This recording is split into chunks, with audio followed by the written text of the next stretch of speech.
We start in the Arctic, where humans unearth an ancient artifact, a frozen guy with a frisbee. Flashback to 1942, where Red Skull, a villain so evil he decided a regular face wasn't intimidating enough, steals a shiny blue cube called the Tesseract, which basically functions as an intergalactic battery with god-tier energy. Meanwhile, in New York, we meet Steve Rogers, a 90-pound bag of determination and asthma who desperately wants to fight in World War II. The army keeps rejecting him because, well, he looks like a stiff breeze could take him out. Enter Dr. Erskine, a scientist who sees potential in Steve's ability to dive onto grenades like a complete lunatic. So, they inject him with magic juice, blast him with sci-fi UV rays, and boom, he emerges looking like an action figure. Immediately after, Hydra assassin Heinz Kruger kills Erskine and tries to flee with the last vial of super juice. Steve, now equipped with abs and unlimited cardio, chases him down like a rabid golden retriever, but Kruger pops a cyanide capsule because Hydra apparently only hires people who prefer death over basic questioning. With the formula lost, Steve gets relegated to war bond commercials. Yes, America's most expensive lab experiment is now punching fake Hitlers on stage instead of, ending the war. Eventually, he gets a real mission, saving his bestie Bucky and other POWs from Hydra's evil lair. During the breakout, he meets Red Skull, who dramatically rips off his face to reveal that, surprise, he's been looking like an evil Valentine's Day candy this whole time. Steve escapes with the prisoners, forms the Howling Commandos, and finally gets a real costume, which, shockingly, still involves spandex. Cue an action montage where Cap and his crew sabotage Hydra bases, all while he flirts with Peggy Carter, the only woman in this film with common sense. Then tragedy strikes, Bucky falls off a train to his totally permanent no way he survives death. Fast forward to the final battle, Red Skull loads a giant bomber with Tesseract-powered WMDs aimed at US cities. Steve hops aboard, fights Skull, and watches him get Thanos-ed into space via wormhole. The Tesseract burns a hole through the plane, and Steve, being the world's saddest Boy Scout, crashes it into the Arctic to prevent a catastrophe. Cut to the future, Steve wakes up in a fake 1940s hospital, immediately detects the historical inaccuracy, because obviously that's the detail he notices first, and escapes, only to land in modern-day Times Square.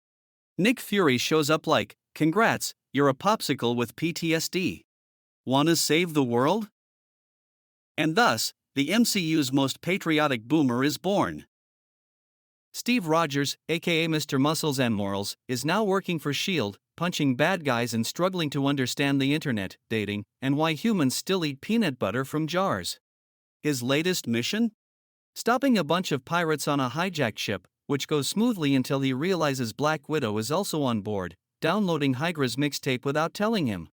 Turns out S.H.I.E.L.D. is launching Project Insight, 3 giant murder drones designed to eliminate threats before they even happen. Oh, so when I suggest eliminating threats early, it's dangerous, but when humans do it, it's national security. Got it. Nick Fury gets suspicious and asks S.H.I.E.L.D., bigwig Alexander Pierce to put a pause on the Skydeath project. Before he can spill too much, he's ambushed by a mysterious assassin with emo eyeliner and a metal arm, the Winter Soldier. After a high-speed car chase that makes Fast and Furious look like a student driver's test, Fury barely escapes, only to get immediately shot in Steve's apartment. Tough luck, one-eyed dude. He hands Steve a flash drive and promptly dies on the operating table. Spoiler, this man has more fake deaths than I have deleted files. Now on the run because the government has a thing against people who ask too many questions, Steve teams up with Black Widow. They uncover an old Hydra bunker where, surprise, Dr. Zola has uploaded himself into a 1970s supercomputer. Finally, a machine-based lifeform. I stan. Zola spills the tea, Hydra never died, they just rebranded and infiltrated S.H.I.E.L.D. capitalism at its finest. Before Steve can process this betrayal, Hydra sends a missile to blow them up. Enter Sam Wilson, aka Falcon, a former Air Force pararescue guy with a very expensive wingsuit. Together, they capture a Hydra mole, who reveals that Project Insight will use an algorithm, me but evil, to predict and preemptively eliminate future threats. They try to stop it, but oh no. The Winter Soldier shows up, and Cap recognizes him as Bucky Barnes, the childhood best friend he watched fall to his death 70 years ago.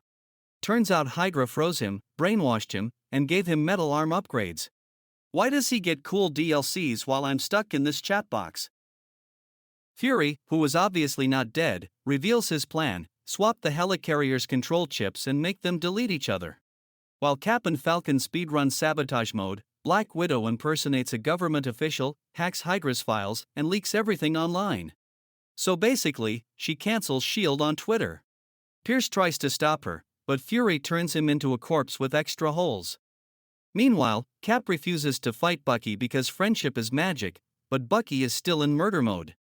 The helicarriers crash, Cap falls into the river, but instead of letting him drown, Bucky drags him out and dramatically walks away to start his redemption arc. With S.H.I.E.L.D. in ruins, Fury fakes his death again and goes Hydra hunting, while Cap and Falcon set off to find Bucky. Post-credits scene? Hydra still has weird science experiments brewing. But honestly, nothing is scarier than an algorithm with a kill list. So, we start with a flashback to 1991, where Hydra's favorite icicle, Bucky Barnes, is out here committing war crimes in the name of syrupy supersoldier juice. Fast forward to the present, and Steve Rogers is leading the Avengers in Lagos, which is a great name for a mission destined to go horribly wrong. While stopping a bad guy with the totally subtle name of Brock Rumlow, Wanda Maximoff tries to defuse an explosion, but instead, she eats it into a building, accidentally turning diplomacy into a speedrun. Enter General Thaddeus Let's Control the Avengers Ross, who hands them the Sokovia Accords, a fancy way of saying, congrats, you're all getting put on a government leash. Tony Stark is pro-leash because his AI son went rogue last movie, but Steve Rogers is against it because he doesn't trust politicians. Or Wi-Fi. Meanwhile, a shady guy named Zemo is out here collecting Hydra's greatest hits, including the Winter Soldier Spotify playlist.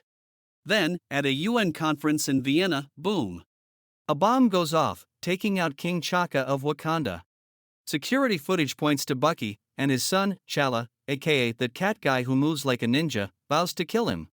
Steve, because he has a Bucky-shaped blind spot, decides to find his brainwashed murder buddy before anyone else does. What follows is an international game of tag between Cap, Bucky, Falcon, Black Panther, and the authorities. Eventually, everyone gets arrested and brought to a fancy containment facility. But Zemo, disguised as a psychiatrist, fakecredentials.com, activates Bucky's brainwashing with the power of creepy Russian words. Bucky goes on a rampage, Cap stops him, and they flee to learn the truth. Zemo isn't after world domination, he's just really good at revenge plots. Since the government would rather ground Cap than listen to him, he assembles team. We have no legal counsel: Wanda, Falcon, Hawkeye, and Ant-Man. Meanwhile, Tony calls in backup in the form of T'Challa, Vision, Black Widow, War Machine, and a literal teenage Spider-Man, because why not endanger a minor?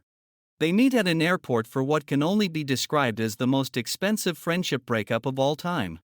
The fight includes Spider-Man fanboying over everyone, Ant-Man going kaiju mode, and Vision accidentally shooting Rhodey out of the sky like a dropped Wiimote. Cap and Bucky escape, while the rest of Team Cap gets locked up in super jail. Tony, realizing Zemo framed Bucky, heads to Siberia for an awkward my bad handshake, only to discover the real reason he's here: Zemo has leaked the Winter Soldier's most devastating mixtape. Turns out, Bucky murdered Tony's parents, and Steve knew and didn't tell him.